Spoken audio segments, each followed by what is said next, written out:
आप लोग हमेशा ध्यान रखिएगा, आप अधिकारी बनते हैं, आप धीरे धीरे बड़े अधिकारी बन जाएंगे, यहां तक कि आप देश की नीतियों रीतियों को भी बदलेंगे। लेकिन आपके अंदर एरोगेंस नहीं आना चाहिए, आक्रामकता नहीं आनी चाहिए, क्योंकि जनता आपसे उम्मीद करती है कि आप उनके लिए सुने, उनके लिए करें। उनकी बात को सहजता से सुन लेना भी एक प्रकार का उनको संबल देता है कि साहब ने हमारी बात ठीक से सुनी है।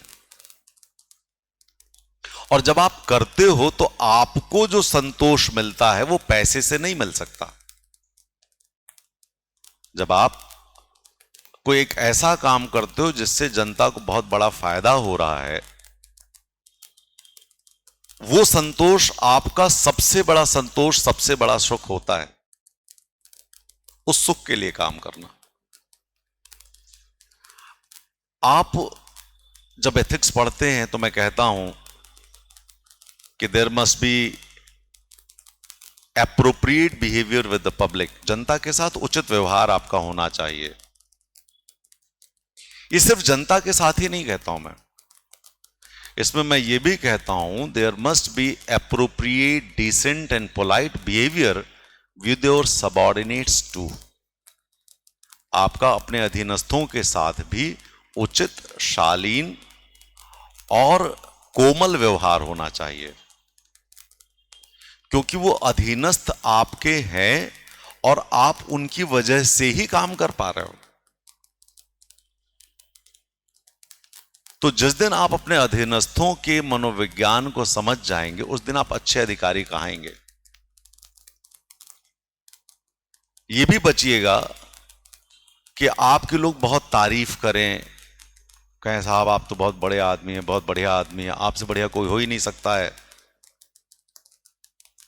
तो आप ये मान के चलिएगा आपसे पहले वाले को भी वो यही कह रहे थे।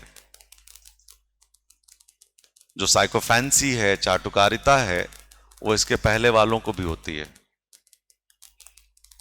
जो आज आपका ड्राइवर आपको बता रहे कि पिछले वाले साहब जो थे वो ऐसा ऐसा करते थे, वो आपके जाने के बाद आपके आगे वाले को भी बताएगा। तो आप अपने व्यवहार में इतनी विनम्रता रखिए कि आपकी सिर्फ अच्छी बातें ही आपके अधीनस्थों के पास रहें। काम करवाना चाहिए हमको। मैं हमेशा कहता हूं you should be firm and polite. आपका व्यवहार कैसा होना चाहिए? Firm and polite. फर्मनेस भी है, दृढ़ता भी होनी चाहिए आप में, लेकिन उसके साथ पोलाइटनेस भी होनी चाहिए।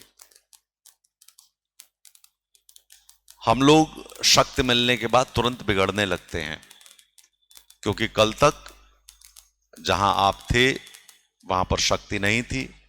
आज आप जहां पर हैं वहां पर शक्तियां हैं। तो उन शक्तियों से आप अब प्रभावित रहिए। गीता में लिखा हुआ है ना, अटैचमेंट विद डिटैचमेंट।